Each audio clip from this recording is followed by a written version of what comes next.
আসসালামু আলাইকুম everyone, welcome back to our channel recipes by Sneha মম।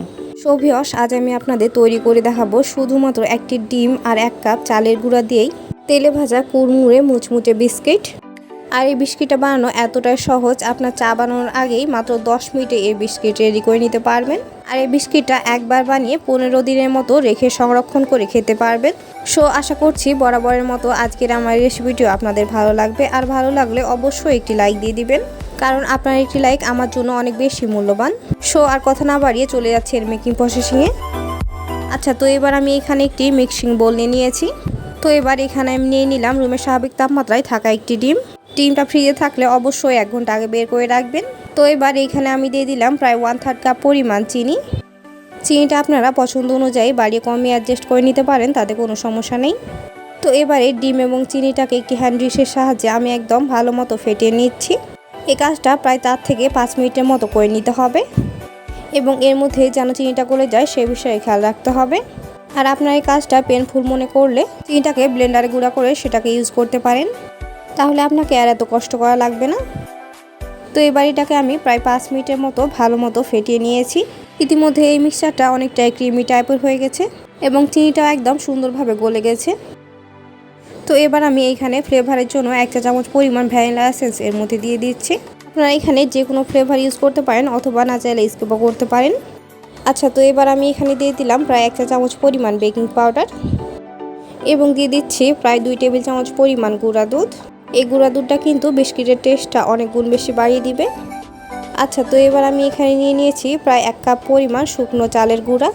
আর এখানে আমি বাজার থেকে কেনা চালের গুঁড়াটাই ব্যবহার করছি।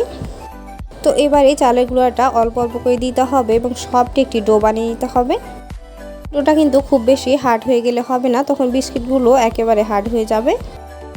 আচ্ছা, আপনারা এখানে চালের গুঁড়ার পরিবর্তে সুজিও ইউজ করতে পারেন, তাতে কোনো সমস্যা নেই।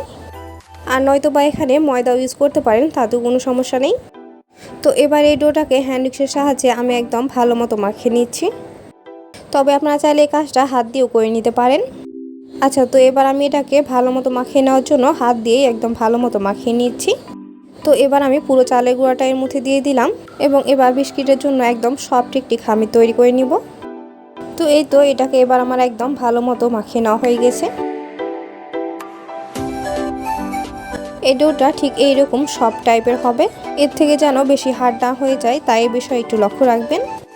তো এবার আমি হাতটা ওয়াশ করে এসে হাতে কিছুটা তেল মাখিয়ে নিয়েছি।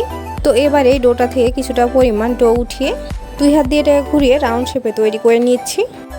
আর এই বলগুলো অবশ্যই ক্র্যাকলেসভাবে বানানোর চেষ্টা করবেন, কারণ এগুলো তেলে দেওয়ার সময় এমনিতেই অনেক বেশি ফেটে যায়।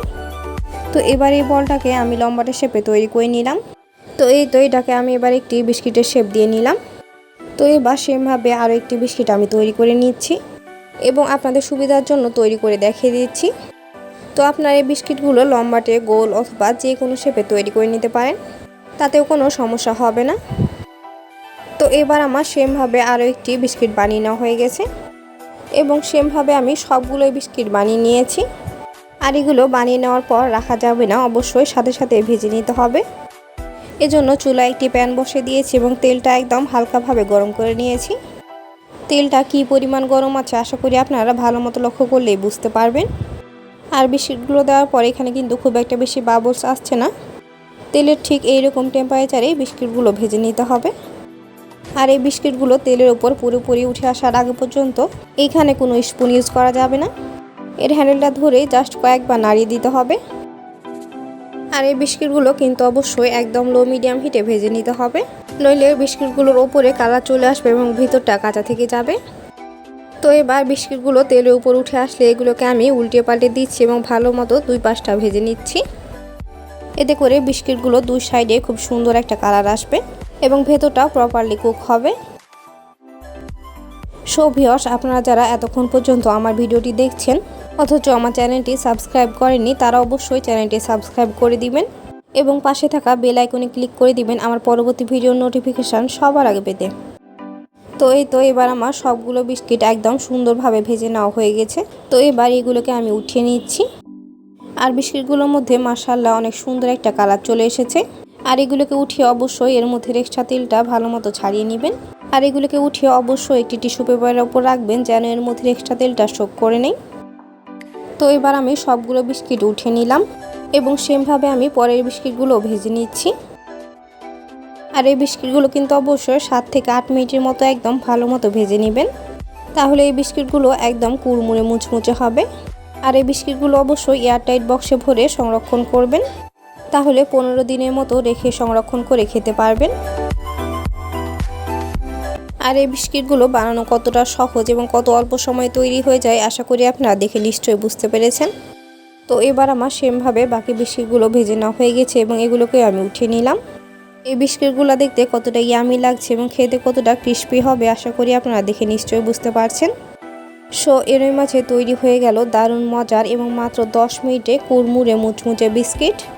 সো ভিউয়ার্স, রেসিপিটি ভালো লাগলে বাসায় একবার অবশ্যই ট্রাই করবেন এবং রেসিপিটি কেমন লাগলো অবশ্যই একটি কমেন্ট করে জানাবেন। তো এবার একটি বিস্কিট আমি ভেঙে দেখে দিচ্ছি এর ভিতরটা ঠিক কী রকম হয়েছে আর এই বিস্কিটটা কতটা পারফেক্ট হয়েছে আশা করি আপনারা দেখে নিশ্চয়ই বুঝতে পারছেন। So enough for today. সবাই সুস্থ থাকবেন, ভালো থাকবেন। এতক্ষণ সাথে থাকার জন্য সবাইকে অসংখ্য ধন্যবাদ। আসসালামু আলাইকুম। দেখা হবে আবারও পরবর্তী কোনো রেসিপিতে। আল্লাহ হাফেজ।